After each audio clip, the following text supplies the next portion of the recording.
Ashley, thank you. And our top story continues to be the protests following the tragic death of George Floyd. In Minneapolis, officials say they have been able to stop the violent protests for now.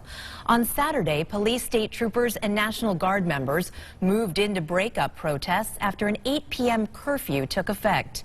Protesters were met with tear gas and rubber bullets in efforts to clear the streets. New this morning, the National Guard being sent to Los Angeles, California, in efforts to calm down the protests there. A curfew was expanded to the entire city overnight. And closer to home, New York City had its worst day of unrest in a decade. Crowds gathering in support of George Floyd and protesting the charges brought against former officer Derek Chauvin, who was seen on video holding down Floyd's neck with his knee. Fires burned, windows were smashed, and dangerous confrontations amid crowds of thousands. Those protests showing up in our capital city. From early Saturday, hundreds walked from Bushnell Park to the Capitol with the motive to send the correct message. People are angry, but they are also peaceful. Protesters chanting Black Lives Matter, many wanting their voices to be heard. As a black man, the anger and the frustration that you feel. When we did the peaceful protest, when we took the knees, nobody wanted to hear us then.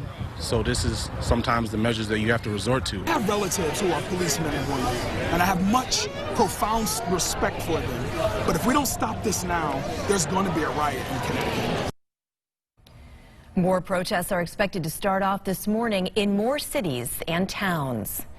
About 100 protesters taking over a major roadway in Bridgeport, the Route 8 connector northbound from I-95. Here's drone video of drivers stuck yesterday afternoon, some trying to turn around and go the wrong way to get out of the traffic jam. Our News 8 crews getting this video from where the protesters were blocking traffic on that connector. Some people looking on from overpasses questioned if shutting down the city was the right way to make a statement about police brutality. I'm making a statement. What they're doing is just causing mayhem. Do you think shutting down the highway is necessary? Yes, it's necessary. It's necessary. Because if we don't, they won't hear us. If we're doing this for y'all to hear us. If we don't shut it down, y'all want us to be peaceful? We'll be peaceful. After a couple of hours, they left the Route 8 connector and marched back to a park downtown near City Hall to continue their protest. Police say there were arrests made. The ACLU of Connecticut responding to the demonstrations that took place yesterday. The executive director of the Connecticut chapter, David McGuire, says, quote, "The protests happening in Bridgeport and elsewhere are a direct response to the violence that police perpetuate in black communities across the country, including in black and Latinx communities in Bridgeport and across Connecticut. To those protesting, we are with you." And Hartford's Mayor Luke Bronin also reacting Saturday to the protests in his city, saying, quote, "We saw a large, powerful, and peaceful protest in our city with most attendees wearing face coverings while making their voices heard.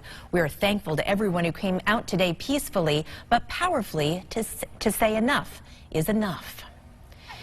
And George Floyd supporters also coming out in Providence, Rhode Island. Demonstrators there were heard chanting George Floyd's name and Black Lives Matter. All right, we're going to send it on over to Storm Team 8 Media.